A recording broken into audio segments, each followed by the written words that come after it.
critical focus channel.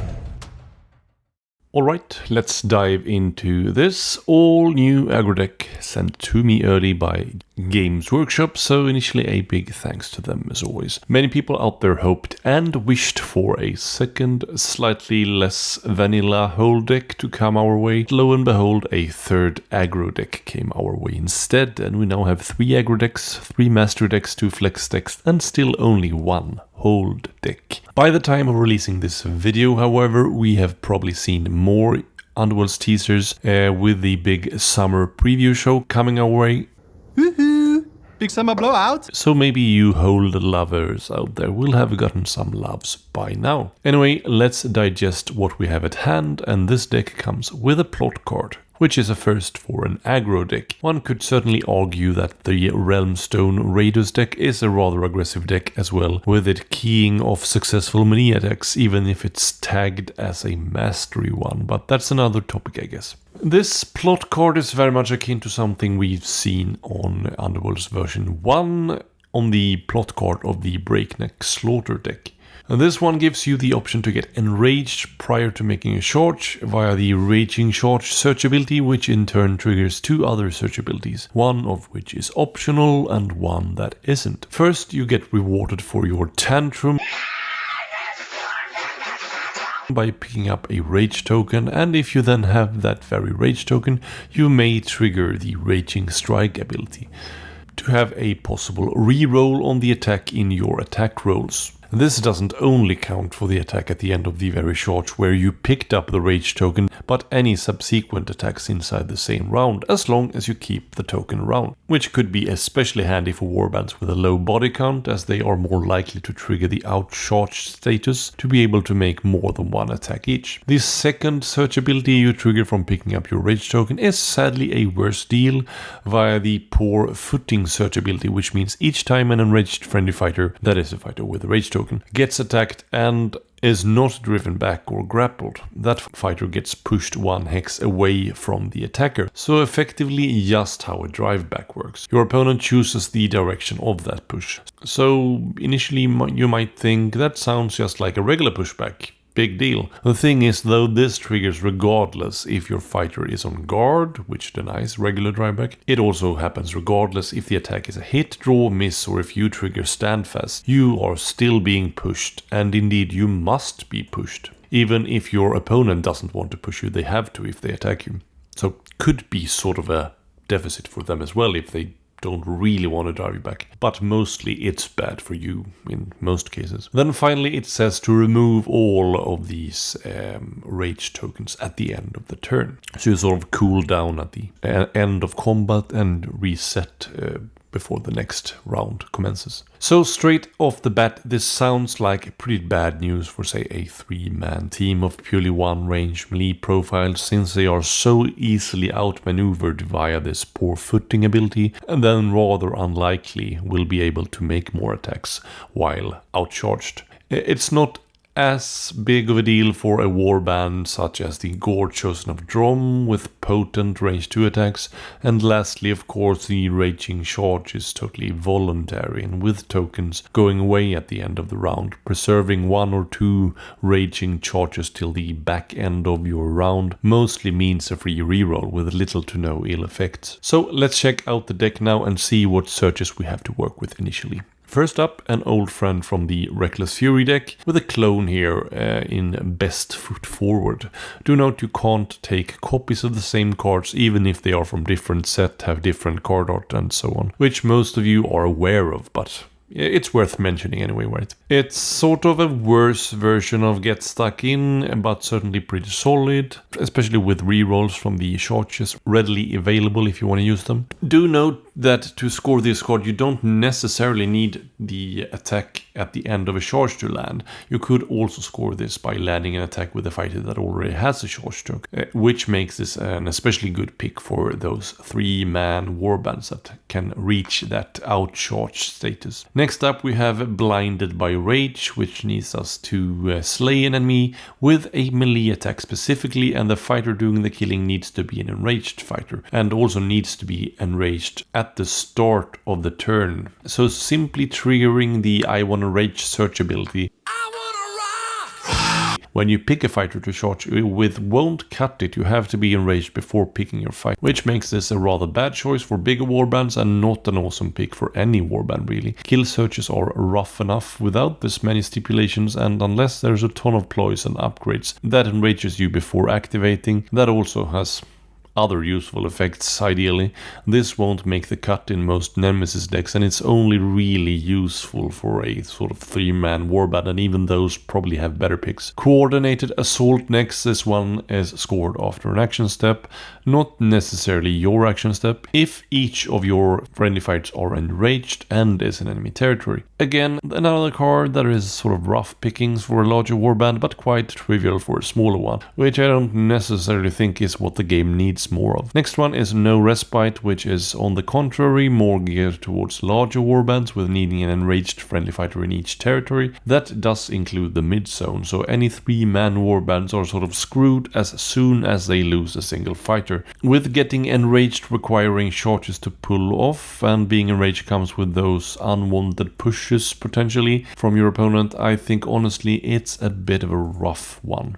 Next one is Sever the Head, which is a rather specific kill search that requires an enraged friendly fighter's melee attack, taking out the enemy leader. Compare this to something like Strike the Head, which simply requires you to kill the enemy leader or any enemy fighter with an equal or larger amount of health than the attacker with any type of attack. Doesn't need to be a melee attack. And even that search isn't your first pick from Blazing Salt. Then it becomes quickly very apparent how lousy and way too specific this search objective is. Especially rough if your opponent is sort of black powder or something. Have fun with that in your starting hand. Last one here is Supreme Leader.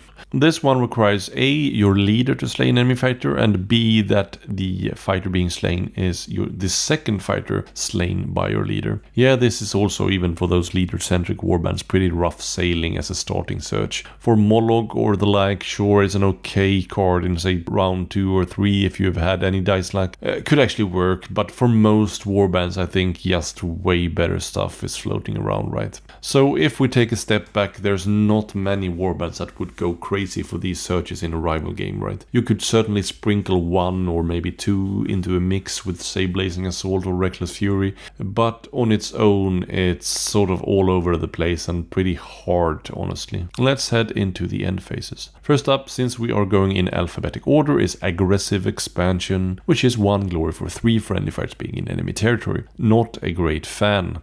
Given how prone our enraged fighters are to get pushed, it's hard to dictate where we sort of end up, and we need at least 4 to 5 move to have some certainty to stay in enemy territory, and those type of speedy fighters aren't usually the ones with the best survivability. There's just so many more trivial 1 glory end phases that this one rarely would make the cut in a deck pairing, in my opinion. Next one is Into the Fire, which requires your leader to be in enemy territory and have 2 fighters within 2 of himself. The other fighters can be enemy fighters, friend fighters, or any mix of that, and they needn't be in enemy territory. This is the kind of rather trivial end phase I could see Moloch or the Jaws or something pick up and score quite easily, but any warband with a leader of less than 4 health I wouldn't risk it with. No Contest next is 1 glory for the enemy leader being slain, certainly a rough pick versus certain warbands, but given how easy it is to sort of alpha strike in Embergard, if you are a hard-hitting warband, an aggressive one, it's not unfeasible to sort of work against this end. That being said, I'd probably rather take an even easier 1 glory card over this one, and there are plenty to choose from. No Escape is 2 glory for each friendly fighter being enraged and in enemy territory, while no enemy fights are in your territory. Sort of a decent pick for an aggressive elite warband, or maybe even a 4 warband, but anything beyond that I probably wouldn't consider for this one. It is both Conquest and Denial in 1 card, barring the sort of 3rd end phase requirement there, and it is quite a tall order, but it does happen just on its own sometimes, and yeah, 2 glory here is tempting, but I almost wish it was 3 actually. 2 glory end phases should be tough, I'm just not sure if this one is a bit too tough. Moving on, we have Overwhelming Presence for 2 glory, which requires each friendly fighter being enraged. So again, a small to medium sized warband fits the bill here, and it also requires no fighters.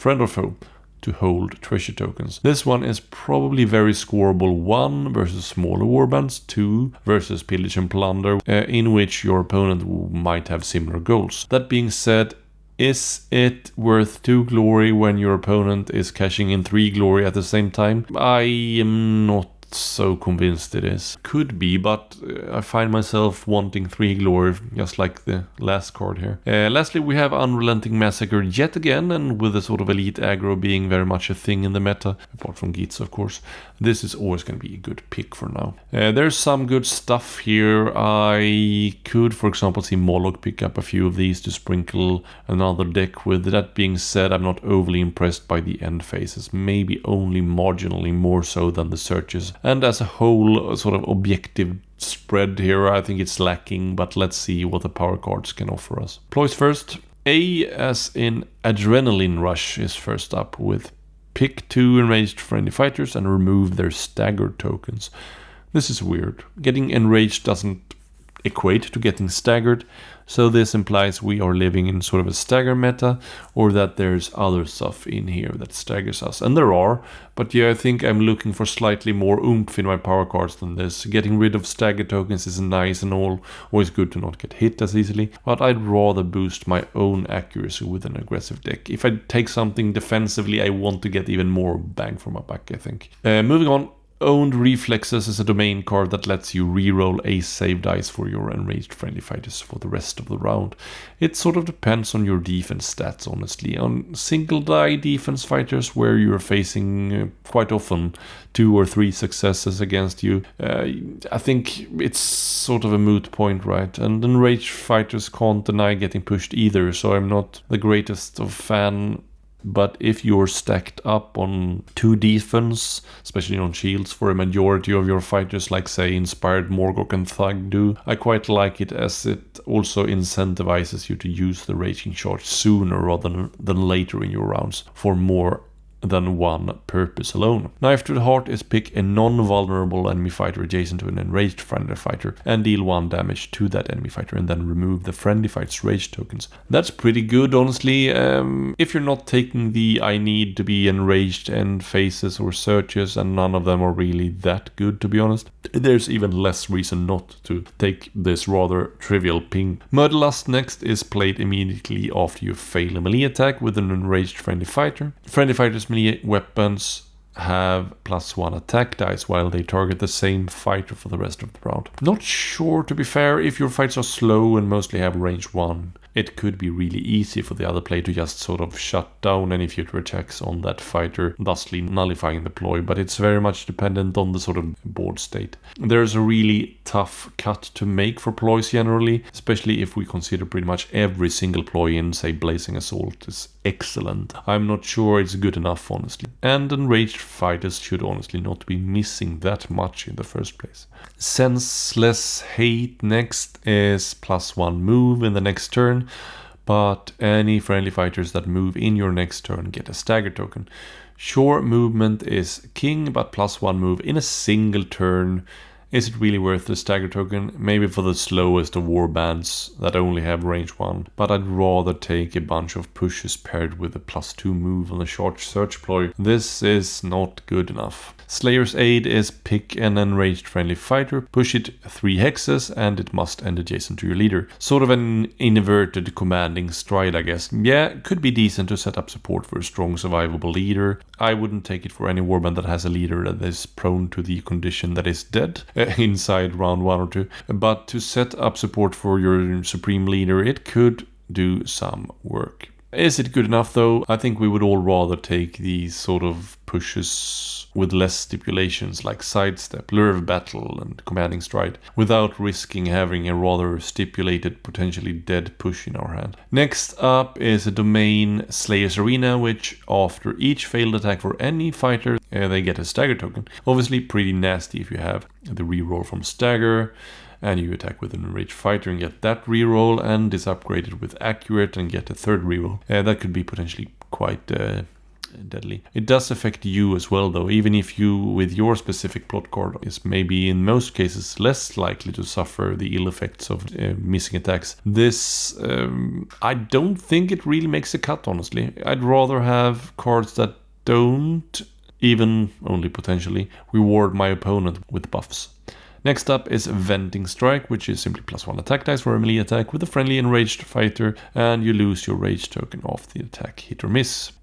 Quite like this one. +1 dice is always useful, especially on an attack with a reroll, and losing the rage is more often than not a good thing. What Pain next is pick up two enraged friendly fighters and heal them. Remove the rage token and give them a stagger token. Yeah, I think a 1+1 heal and losing the rage is worth picking up a stagger token, especially towards the back end of the round to sort of have a good position to start from come the next round. Does it make the cut though?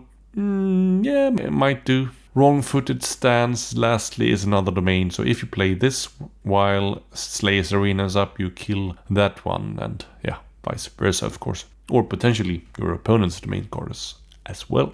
Anyway, this effects read: if a fighter enters or is placed in a stagger hex, give them a move token in addition to a stagger token. Move tokens aren't as detrimental as before, but it does shut down charges. You could also charge through a stagger token to pick up both tokens at once to ease the simultaneous scoring of something like Sally Forth and Step by Step with the same fighter, just as a side note. This of course also affects your own fighters, but it is quite nasty to play this versus an elite team or even something like Mollog or Black Powder. Follow up with a push into that stagger hex to shut down their charges. The potential of a really impactful effect is maybe worth considering here. Do note though that if you are playing Unrelenting Massacre and are yet to score it could also screw yourself over. So overall, not extremely impressed. I think it's sort of all over the place and not focused enough on aggression in terms of what I want to see in an aggressive deck, and supplementation is very much needed to make it work. That being said, there's definitely a handful of interesting cards in here. Let's take a look at the upgrades. First up, Agile, which we've seen before, a reroll for save rolls. Quite interesting to mix with a domain reroll, but I'd rather focus on offense. Keen Eye, yes please, but mixed with Blazing Assault. You already have this card of course, but it opens up the venue for other deck pairings, with this being a vital aggro card. Aggressive Ambushes means that while enraged you have Cleave and Snare. If your target is flanked or surrounded, pretty nasty with Hidden Aid in the mix. Not too shabby, but yeah, you need both enraged and fine flanking to trigger the effect, so I'm not too sold really. Angered Swing is an attack action upgrade that reads 1 range, 3 swords, 2 damage, with a special kind of deal at the bottom in that if you opt to go for the reroll, you get from Raging Strike search ability. Rather than rerolling 1 dice, you have to reroll all the dice. So only really useful if you totally whiff, which is certainly a possibility if you're looking for swords. Some number cruncher out there, please do the math on this one if it's worth or not, but given its 2 damage, I guess it's a decent upgrade for any sort of chaff or minion with only 1 damage in their arsenal. Assured Bloodshed means that while enraged you have Grapple and Brutal, which is pretty much the 2 least interesting weapon effects, so I wouldn't bother with this one. Gifted Brutality is interesting and very much an elite pick, or at least a warband that really needs to keep a specific fighter around to not break down,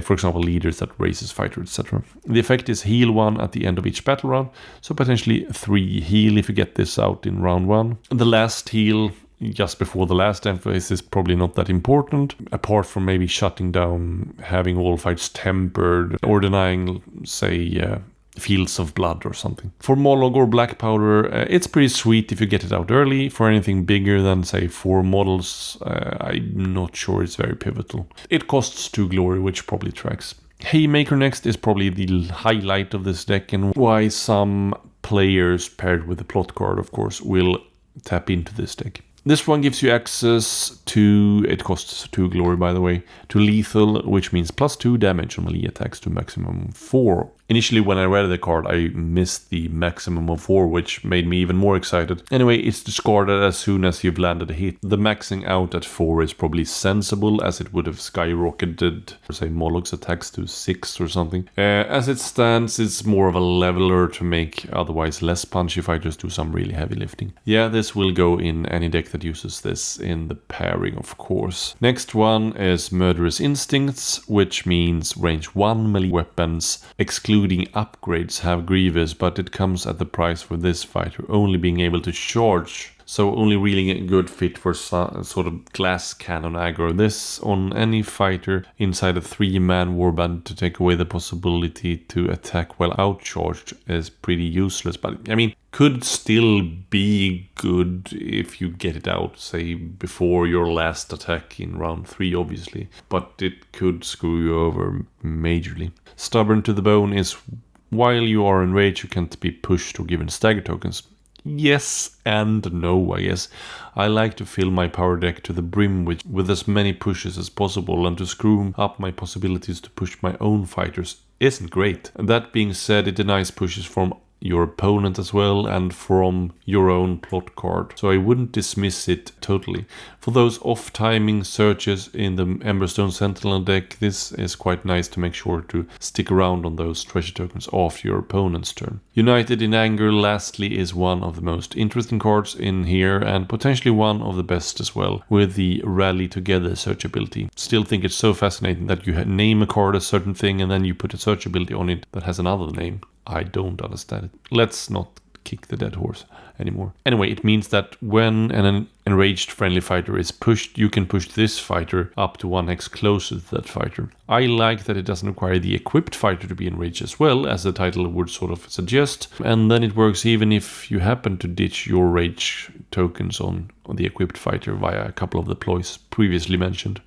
This is pretty much akin to an old card from the Tooth and Claw called Beast Caller. The sweet thing is that this works for any pushes, even your own ones, and the ones from Driveback and stuff like that, of course. So, and even if you only get that sort of, you get the push 2 fighters in the way you want off like one time during your game, it's still very much worth it in my opinion. Pushes, especially those 2-for-1 sort of deals like this one, is very impactful. So to summarize, a handful of really strong stuff, and I think this last one, United in Anger, the Haymaker one, ploy that potentially gives fighters in Stagger Hexes a move token, and a couple of the searches and maybe 1 or 2 of the end phases, it makes it into a sort of a decent off deck. I think sadly the end phases aren't strong enough to really make it competitive as the sort of new off deck to Blazing Assault, but time will tell, I guess. Thank you all so much for watching. I hope I didn't get too much stuff wrong. Otherwise, post your comments on your thoughts down below, and do all the YouTube clicking to help the channel out as well, right? Have a great rest of your day. Take care.